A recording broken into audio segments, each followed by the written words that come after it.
Hello दोस्तों, आप लोग कैसे हैं। उम्मीद करता हूं कि आप लोग अच्छे होंगे। प्रतिदिन मैं एक नए कहानी लेकर के आप लोगों के बीच में आता हूं और आज भी एक कहानी लेकर के आया हूं जो एक हाथी और एक बंदर की है। तो आइए आप लोगों को मैं कहानी के बीच लेकर के चलता हूं। एक घने जंगल में एक बंदर और एक हाथी रहते थे। हाथी बड़ा शक्तिशाली था। वो बड़े बड़े पेड़ों को एक ही झटके में उखाड़ देता था। बंदर काफ़ी दुबला पतला, लेकिन वो बड़ा ही फुर्तीला और तेज था। दिन भर बंदर जंगल के पेड़ों पर उछल कूद करता रहता था।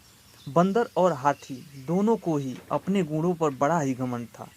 दोनों ही एक दूसरे से खुद को ज़्यादा अच्छा मानते थे। इस वजह से दोनों में हमेशा बहस होती रहती थी।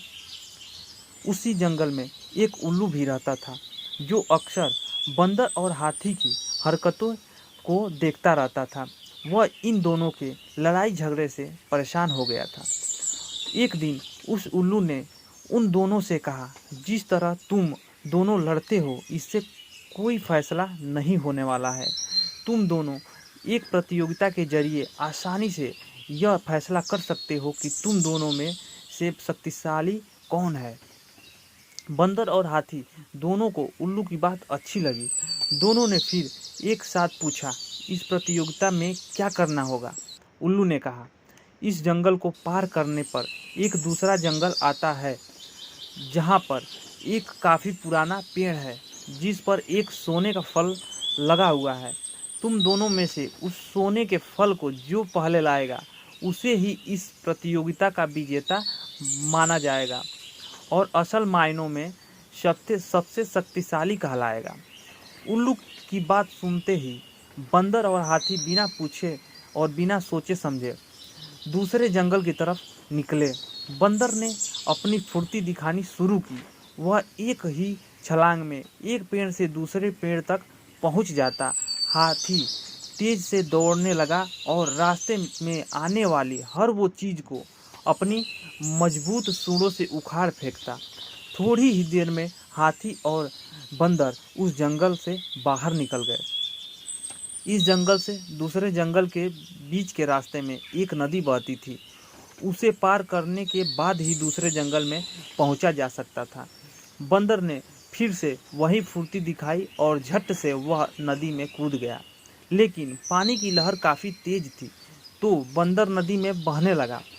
बंदर को नदी में बहते हुए देखकर हाथी ने तुरंत अपनी सूंड से उसे पकड़कर पानी के बाहर निकाल दिया।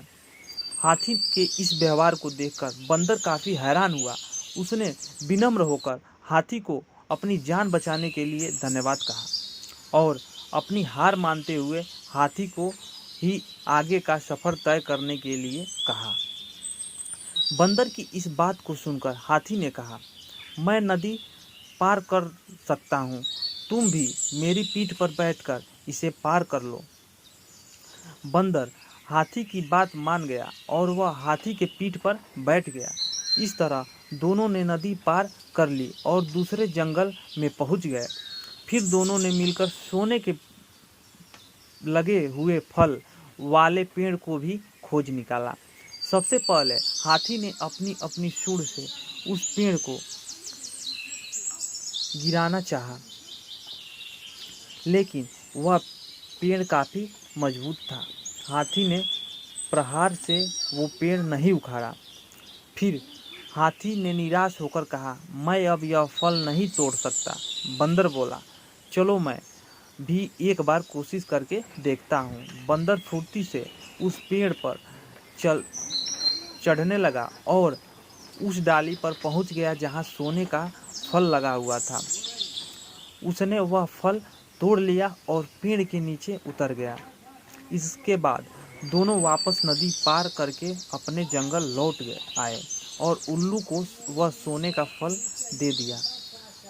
फल पाने के बाद उल्लू जैसे ही इस प्रतियोगिता के लिए विजेता का नाम बोला, वैसे ही बंदर और हाथी ने मिलकर उसकी बात को रोक दिया। दोनों ने एक साथ कहा, उल्लू दादा, अब हमें विजेता का नाम जानने की आवश्यकता नहीं है। इस प्रतियोगिता को हम दोनों ने मिलकर पूरा किया है। हमें यह समझ में आ गया है कि हर किसी का गुण अपने आप में अलग और ख़ास होता है। हमने यह भी फैसला किया है कि आगे से हम कभी भी इस बात पर बहस भी नहीं करेंगे और मित्र की तरह इस जंगल में रहेंगे। उल्लू को बंदर और हाथी की बात सुनकर काफ़ी खुशी हुई। उसने दोनों से कहा, मैं तुम्हें यही समझाना चाहता था कि सभी एक दूसरे से अलग होते हैं। अलग अलग गुण और शक्तियाँ ही हमें एक दूसरे की मदद करने के काबिल बनाती है। साथ ही एक किसी की अपनी कमजोरियाँ भी होती है, इसलिए एक दूसरे के साथ मिलकर रहना ही सबसे अच्छा होता है। उसी दिन से हाथी और बंदर दोनों मित्र हो गए और वह जंगल में खुशी खुशी रहने लग गया। इस कहानी से हमें यह शिक्षा मिलती है कि हमें एक दूसरे के गुणों और शक्तियों का सम्मान करना चाहिए और आपस में मिलजुल कर रहना चाहिए और आपस में झगड़ा कभी नहीं करना चाहिए। दोस्तों, अगर यह वीडियो आपको अच्छा लगा है, कहानी अगर आपको अच्छा लगा है तो आप वीडियो को लाइक करिए और चैनल को सब्सक्राइब करिए। थैंक यू दोस्तों।